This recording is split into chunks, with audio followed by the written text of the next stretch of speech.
Good afternoon. Happy Thursday. Hi, Robin. Hi, Lindsay. How are you? I'm so good. I'm back in Ohio, sitting in my office. You're in your new digs. Yes. Welcome. Welcome. We're only a few hours Uh, away now.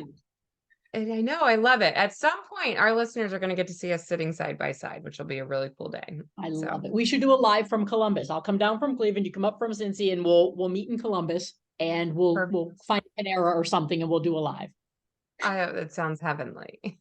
All right. It's a date. So, for those who don't know us, you're getting two coaches coming at you today, an accountability coach, a mindset coach. And this is that opportunity to just ask some questions, hit the reset button, feel remotivated.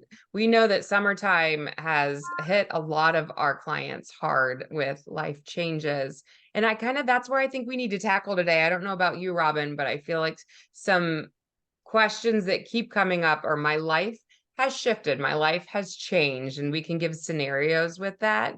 And then kind of what to do with that and how to make sure that our priorities stay at the top of that list, that priority list. And so let's run with that. But I'm going to ask you that first. Let's give a case study of a client who life continues to shift. Maybe their child has gone off to college and now they're an empty nester. Maybe the summertime hits and they've gone from being able to work in their career with no other distractions to now they have 20 distractions. Where does your brain start to go with that, with prioritizing? So one thing that I always like to share with people that's a little bit of a mindset shift sometimes about prioritizing is, like so many terms we use, goals, vision, time management. We have these things that we think we should be doing. We know that they would be helpful to us. We know that they're how you get from A to B and how you get there in a time frame and all that stuff. But they're still, for most people, they're just these generic terms. And that's where we often get derailed is, okay, time management, for example, means keeping a good calendar, and a goal means finding out where you want to go. And then what are the steps to get there and stuff.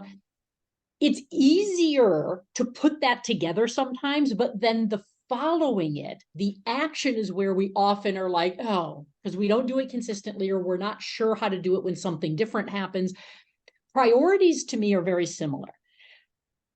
At the foundation, just big picture, priorities are, I have 10 things to do. What's the most important? Let me do that first. And then what's the next important? Let me do that second, third, fourth, fifth. And the thing with priorities is, number one, they change on a regular basis. And so it's easy to get stuck. And this is something that I see with many clients who are looking at priorities and saying, how can I do this better or differently? Or it's not working, or I keep kind of, I have my priorities, but then I see a squirrel and I go off, right? Because that's very human. Or I have a priority. I know this is more important than this, but this is more fun than this. So this is boring, even though it's more important. I want to go do the fun thing because that's what our brains want. And so there are two components to this. How do you prioritize? A couple of different ways to do it. One, be honest and actually make a list, right? I'm going to go back to my Franklin Planner days, right? Who we go back 20 years where we all like Franklin Planner groupies. I don't know. I certainly was. And one of the things with the Franklin Planner was you wrote all your stuff down. There was no order to it. You just wrote it down. And then you went back a second time and you went, okay, what are my A's? And you would write A next to it. And then you would go, what are the next things that have to be done? And you'd write B's and so on. And then you'd go to all your A's and you'd be like, out of my top things, what's A1, what's A2, what's A3. And you would, once you do that, you would just go back and you would stop thinking because you've already prioritized. There's no more thinking. Now you just go do A1, end of discussion. When you check that off, you go do A2. When you're done with the A's, you go do B1. And so part of it is, for some people, it's a matter of set up the list, just brainstorm, dump the list. What are the things I have to do or need to do, want to do?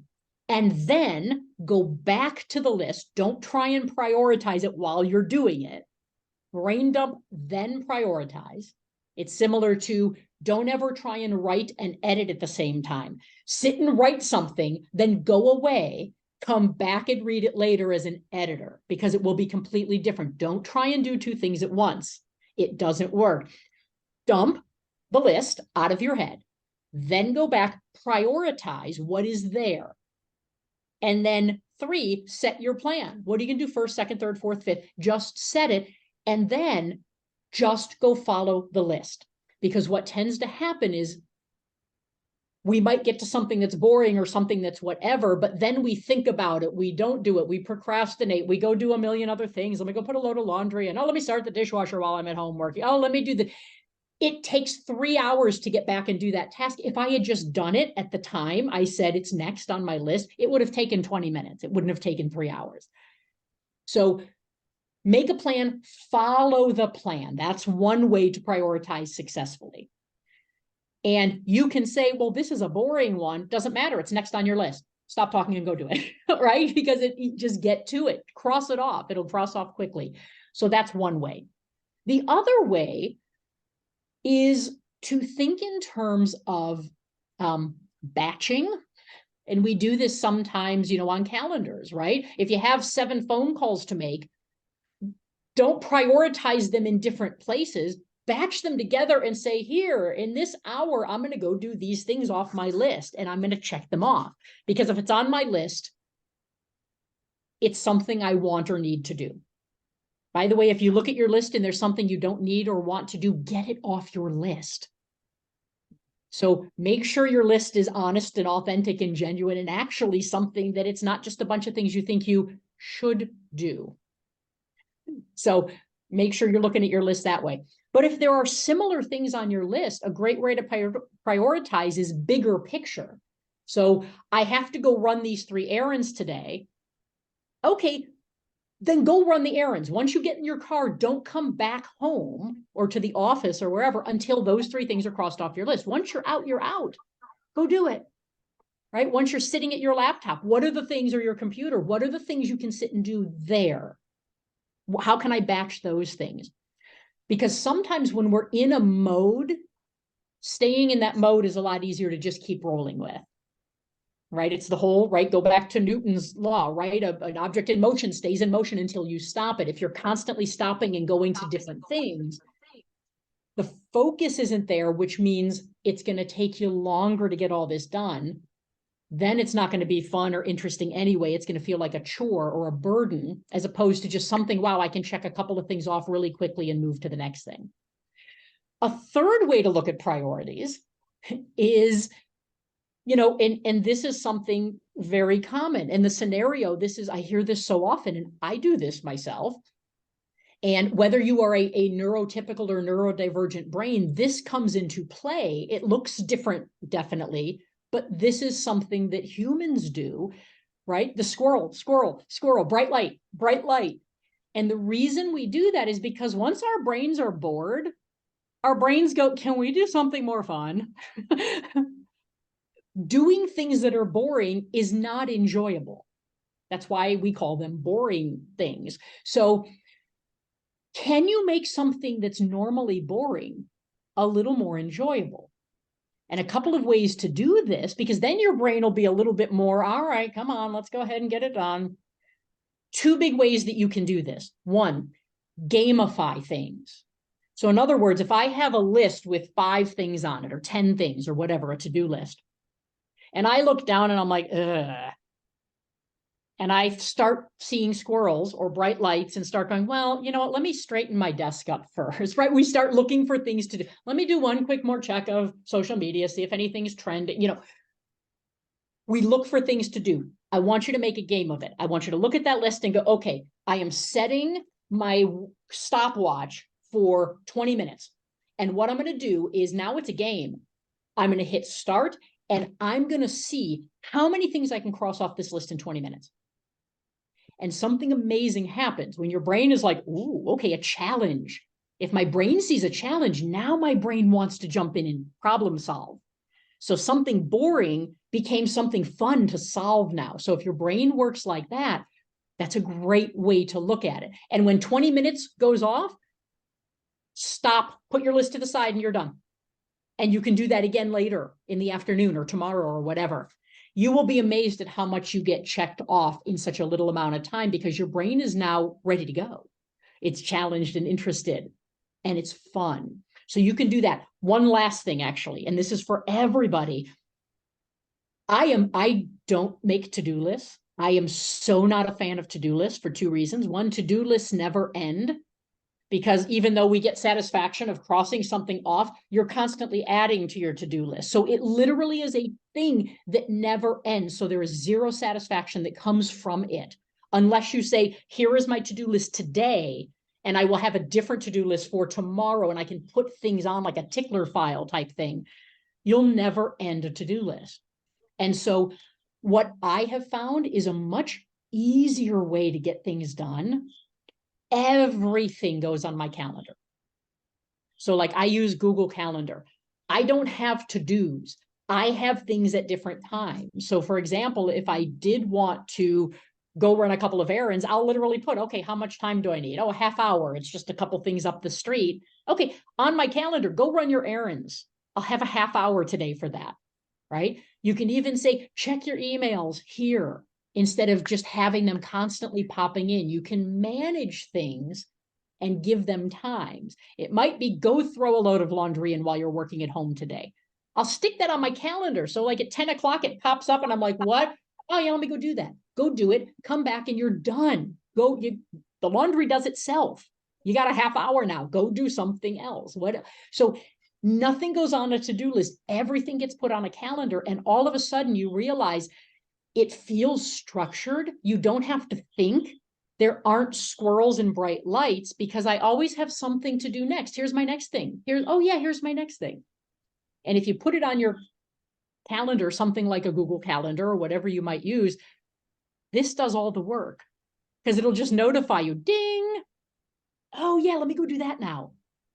And taking thinking out of the mix helps to point and aim us. So those are some different ways to look at prioritizing. And again, it's not a matter of what works for someone else or what you think you should do, or, oh, somebody does this and that's what I'm told to do. No, find what works for you. There's no right or wrong way. The right way for you is the way that helps you. And don't ever think about it as perfection. What helps you get a little more effective, a little more efficient, a little more calm, a little more feeling like you're in control, whatever you're looking for, find the way that works for you. That's the right way for you. This is so good, Robin. And I feel like this is an interesting topic today. You're mentioning squirrel bright lights, which is back to this maybe ADHD type conversation. I've had so many clients go, I have functioned my entire life. I've worked around this. And now as an adult, as a mom, as a grandma, that we're going, I could be diagnosed with this. Like I've just been really savvy about working around these disruptors that my brain does, and I feel like I can be part of that problem because of like coaching and, with the goal setting list, to your point, these non-ending lists that don't work for everybody, that even setting goals doesn't necessarily work for the person who's going, my brain just isn't chunking it down that way. Like you can tell me it's ABC, but when I start to head out and like function in the real world this way, it doesn't work that way for me. And so I'm loving this discussion of the batching and just different ways to think about it. And we have to keep experimenting with, for this person, this works. And I know you just said this, but I'm just going to highlight it and emphasize it. And for this person, this works. And when you start to tackle something and you go, I'm forever setting this goal and I'm never coming to it, then that's not your way to do it. It's not resonating, right? So we need to say there's endless ways to go about prioritizing. And until we find the way that works for us, then we never stop looking. We never stop looking for that flow. But I do want to talk about the batching for a second, because I love that you brought this up. And I feel like this can work in business and this can work in fitness. It can work in food. For somebody who is going, I'm really struggling to stay on task. A phone dings, the laundry goes, I need to put the dinner in, I need to get this last bit of work done. One of my business coaches at one point really walked me through what do Mondays get to hold? And then what do Tuesdays get to hold? And what do Wednesdays? Like, do you have an admin day where you're really in front of your desk? And then I think about podcasting and to be able to batch interviews, because you mentioned this, Robin, when your brain space is in a specific direction, it's so much easier to stay there. If I know I'm just going to interview for the next 4 hours, that's what I'm doing. I set up for it. I'm planned for it. There's no accidental leaving my chair, you know? So I want our listeners, as they take that in and hear that, where are you not batching in your life? Like one day could be a cooking day, and then just nothing else gets to interrupt the grocery shopping and the cooking. And another day's the work day. And I know not everybody can function this way, but for some of you, you might be able to. My evenings can consist of this that sets me up for success. Another day, where, like, when you hear that, do you have any specific client examples, Robin, where you can go, this really worked for this person in a um, what's the word I'm looking for? Typical, a non-typical way that we always think about prioritizing? Yeah, and this is a great thing to talk about next with this conversation is and I'll start with, there are so many, work looks so different these days for so many people. So, the starting point for this is, because a lot of times we're like, oh, well, I work 8 to 5 Monday through Friday, so I can't do any of the stuff you're talking about. It's like, okay, so hold on. For the person who works what we would call the usual Monday through Friday, 8 to 5 kind of job, your way might look different than somebody who's working completely remote or who's client facing half the time and in at their laptop half the time, right? It's not that it can't be done. It's, once again, let's look at your situation and then go, here's how it can be done. So we're never looking for, I can't do that. We're looking for, how can I do that based on my schedule and my priority, my responsibilities. So, for someone, and again, speaking about, different clients, because so many different of my clients work very different type schedules or jobs, or some of them have more control over their time and schedule. Some of them have very little control. So I'm always a fan of, I don't care what you don't have control over, because that's stuff you need to do and take care of. And that's the situation. I want to start with where you do have control. Because if you always start with what can I control, you immediately can find places where you feel like you're in control. The thing that we do typically, and when I say we, I mean human beings, the thing that we typically do is go, well, I can't do that. Well, my schedule won't allow that. I have these responsibilities. These people are counting on me. I've said yes to things and now I'm overwhelmed, but I have to keep doing them. And if we notice, it's, I can't.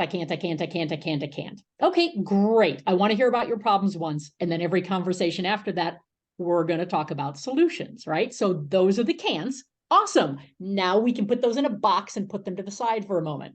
Now let's talk about what can you control. And for some people, that might be 1 hour a week on a Saturday afternoon when everybody's out of the house. Okay, then we're going to start with that hour. For some people, it might be, well, I work during the week, but my weekends are typically open. We're going to start with that time, because now you can start making choices with that time.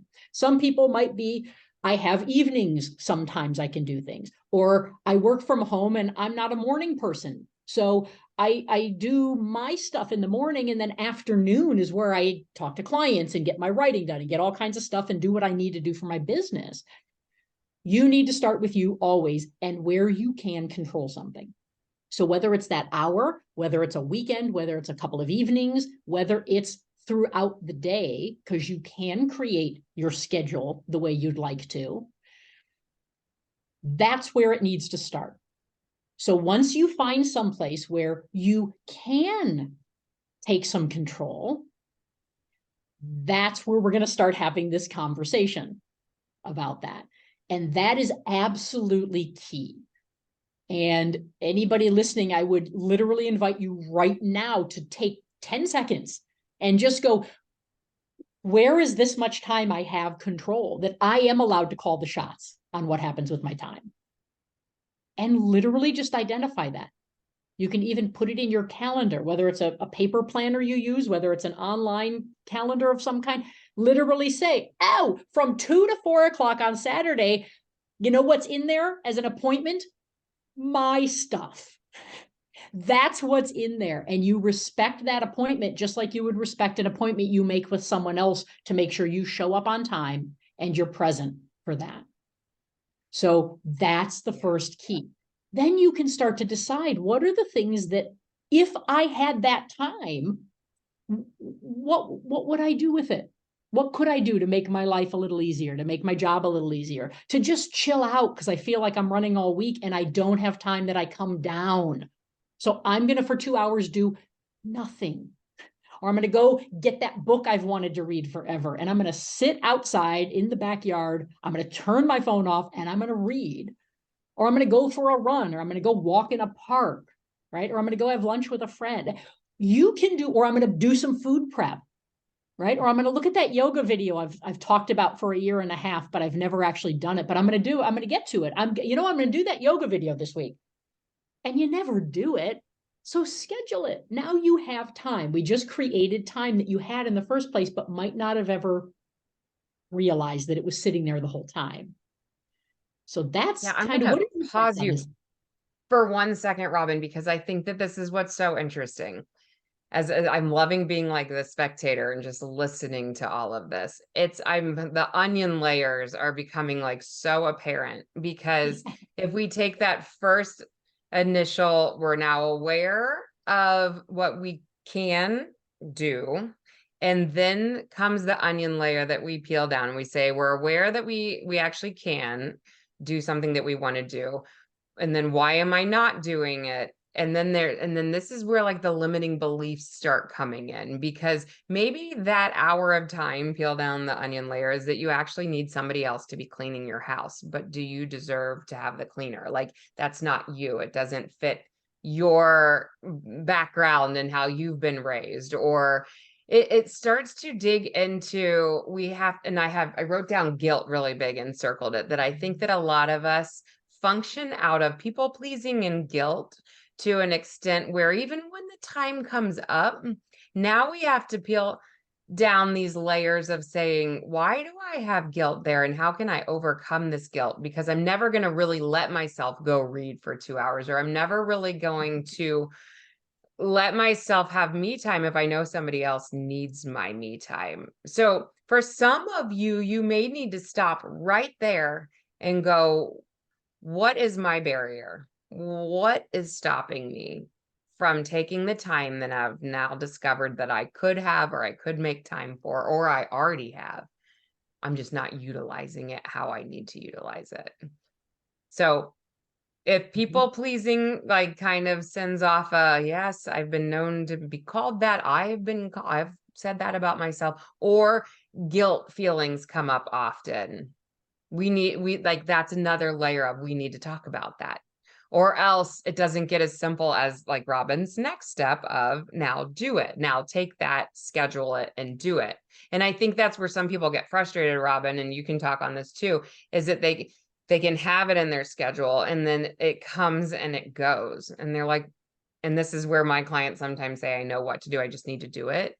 And it's like, then why are we not doing it? And that's the piece that we have to keep unraveling and keep trying new elements that could work, that maybe we haven't tried it yet. All right, I'm rambling, you go. No, it's great stuff, Lindsay. And it's so true, because as human beings, there's always a reason people behave the way they do.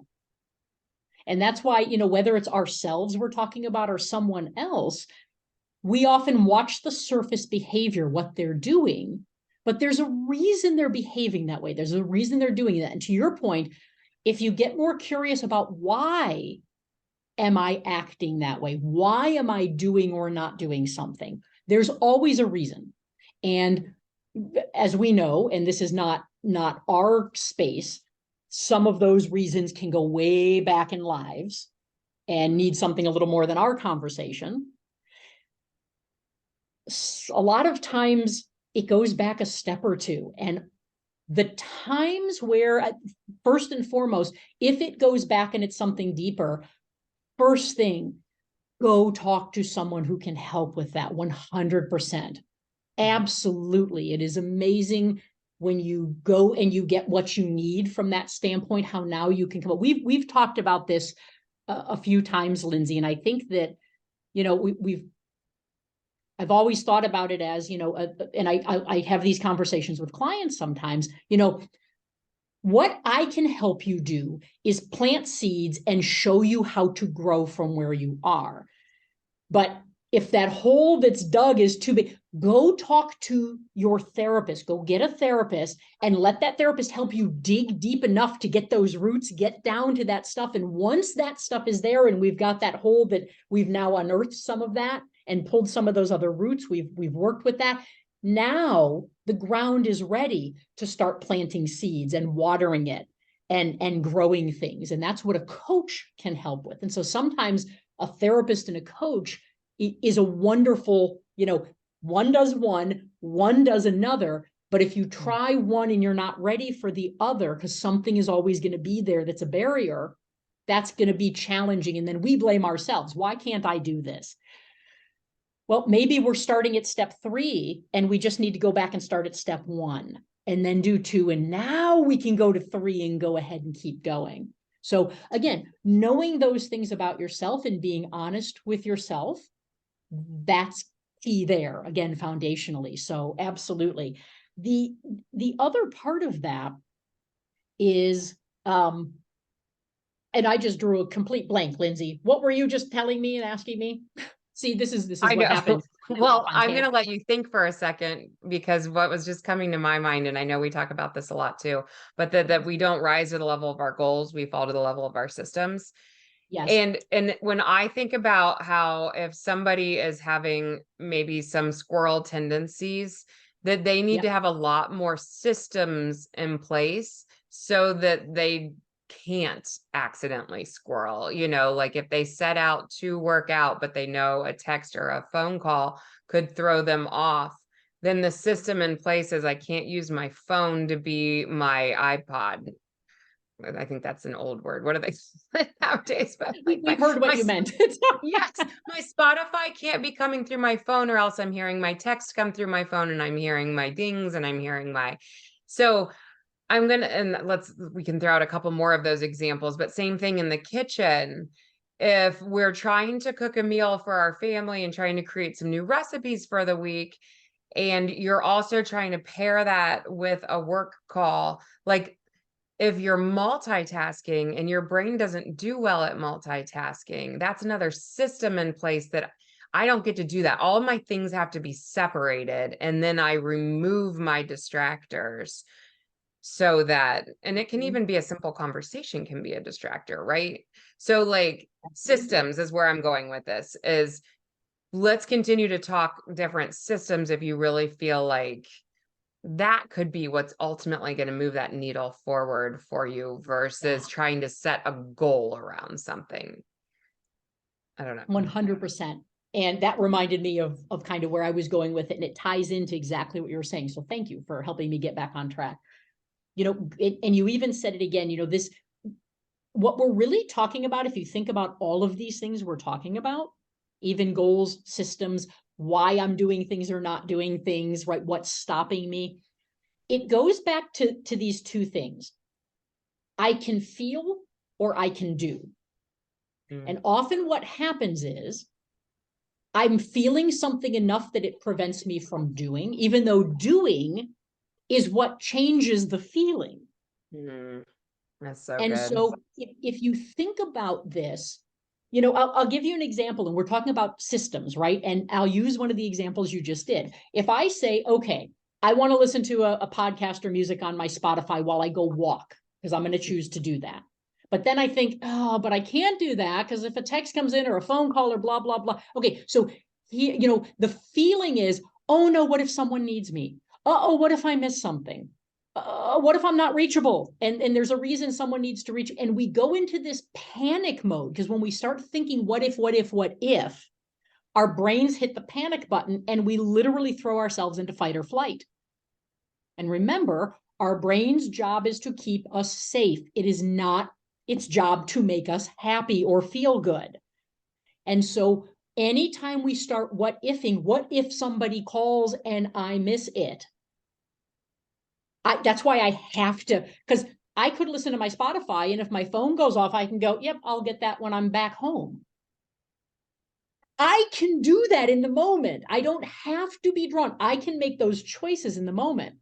And that's like, if I'm going to go out and walk, I can put do not disturb on, or I can make it so I can click no notifications right now, and I can go walk, and my phone can be used for my Spotify while I walk for half an hour, and I don't get disturbed. So I can make choices that take those things away anytime I want. I'm in complete control of that. The thing that gets in the way is, but what if someone needs me? Yeah. And here's the answer to that. And I'll use an example from my personal life. My father, my dear father, will answer the phone no matter what. So I may call him. We haven't talked for a couple of days, whatever, and I might call him just to say, hey, how you doing, and check in. If he will answer the phone and then sound very hurried or whatever, and I'm like, hey, everything okay? Yeah. He was a professor forever. I'm in the middle of class. What do you need?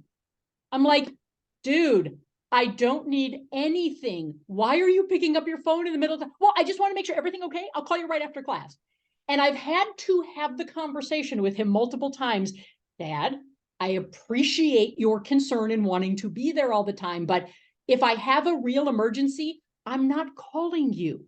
I'm calling 911. I will never call you for something that I need right now because it's life or death. You're not going to be my first phone call if it's life or death. So that idea that we convince ourselves that, oh my goodness, I have to be available to everybody all the time, and no matter what's going on, that takes priority and precedence. All we're doing there is saying we don't matter. So we're being there for everyone else, which makes it unavailable to us to be there for ourselves. And that is exhausting. That is not realistic. And by the way, nobody needs you all the time. Stop making yourself available to every single person every moment of the day. That is not conducive to calm, to good health, to enjoying your life. That's why we often get in reacting mode as opposed to responding mode. And so start thinking about, if I feel like, but what if someone needs me? And that's the feel that gets in the way of me going and doing something. Let me think about something that also makes me feel. If I take this half hour for me to reset and recharge and calm down or relax, I can be better available for everybody all day long if I choose to be. But if I don't do that for me, I'm not doing a good job for everybody else. So if I'm a people pleaser, part of being someone who is actually helpful to other people for valid reasons, you better be doing some self-care. You better be shutting off occasionally. And by the way, and I'll give you an example here. I have a friend that for years has called me for like everything. She, again, no judgment, just awareness. She always had other people do things for her. And those people never said, here, let me show you how to do this. They just did it. So there's a ton of basic stuff in life she just never did, so she doesn't know. By the same token, for all of those years, she never said to somebody, hey, you keep doing this for me. Can you show me how to do it so I can start doing it for myself? Again, no judgment, just awareness on both sides. Because of that, she would call me as a friend constantly and ask me questions that I would just be like, oh, this is so simple. Just think about what you're saying for a moment. You're a smart person. And what I found was, knowing that that was why she was calling 10 times out of 10, it was the times I chose not to answer the phone, to go, yep, not doing that right now. Those were the most helpful times to her, because she didn't have someone to tell her what to do. And guess what she did in every one of those instances? She went and asked the questions. She went on to Google. She figured out how to do it. And so by not making myself available to her constantly, that's what created a tremendous growth for her. So realize that when I'm available to everybody all the time, you're hindering their growth. You're not helping them. You're actually possibly pulling them back and allowing people to go figure things out on their own sometimes, or wait 20 minutes for you to call them back. That is not a problem. It's never a problem. And until we start feeling that and going, I'm going to people please me for 20 minutes, and start reminding yourself you're one of the people you need to be pleasing, that's the shift. And so that allows you to do. And the reason that that's so important is if all you do is feel, you're never going to do, because you're going to feel and make stuff up and make stories up in your head as to why you can't, you shouldn't. If you feel that and go do it anyway, what you start realizing, right? Feel the fear and do it anyway, it gets done. And you realize nothing happened while I went out for a walk and turned everybody off. Nothing was a problem, right? I called that person back an hour later and they didn't have a problem with that. They didn't expect me to be available all the time. This is something in business too, where I often remind clients who are very much, every time the phone rings, I got to take care of a client. If an email comes up, I got to take care of it. And it's like, do you understand the perception you're putting out there? You are telling yourself you're doing that because you're on top of it and you're always there for that client or that person. What you're telling those other clients at some point is you literally have nothing else to do. Should I be with this person who's available to me constantly because do you not have any other clients? I don't understand why. So when you start to look at the other side of this and go, wait a minute, does it matter if you tune out for 30 minutes and check out? No. It doesn't. As a matter of fact, the perception of you tends to go up and your health gets better mentally and physically because you've given yourself what you need. People please you too. And again, I could talk about this. Yes. Throwing it back to you, Lindsay. I love it. People please you too is so perfect. We do need to do that. And you also just gave a really good example of the batching again with the emails and the texts and things that come through. I think my friends and family can see that I'm batching with that because if they're in a group text and they're in an individual text, they'll notice that all their texts get answered in the same 10 minutes because I have found 20 minutes to sit down, probably with a cup of coffee, and get back to people, and I think that when we can organize life that way, the batching is really resonating with me, obviously, today, because I keep bringing it up. I also wanted to point out, I could see some of my clients listening to you and going, I hear you, Robin, but I'm in that phase of life where I have a 90-year-old mom who needs me, or I have a kid who can really need me. And I was thinking, somebody told me this the other day, our phones, there is a way to let through, like you can list just your couple contacts that you're like, these people can come through no matter what. And I was like, that brings up, you mentioned like starting a list. We could start a list if that really, like, if you can't resonate at all with not being available, then who is your very short list of who you are available to 24/7? And my guess would probably be like one person, maybe 3 or 4, depending on the dynamic needs in your immediate family, Absolutely. And I'm glad you brought that up, Lindsay, because, all of the technology we use has amazing settings. And often we use it for the same 5 or 10 things that right? Everybody uses it for the same things.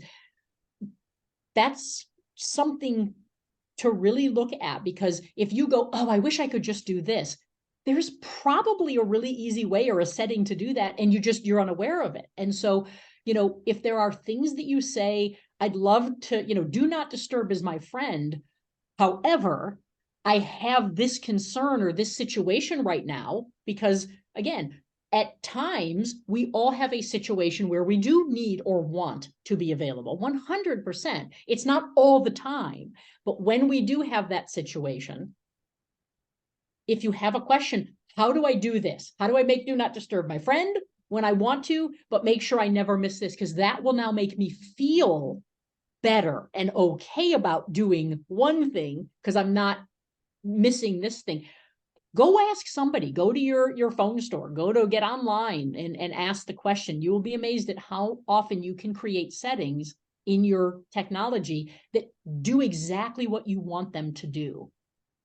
So I'm glad we're not the first person who thought of it, right? Like, I know what would be cool.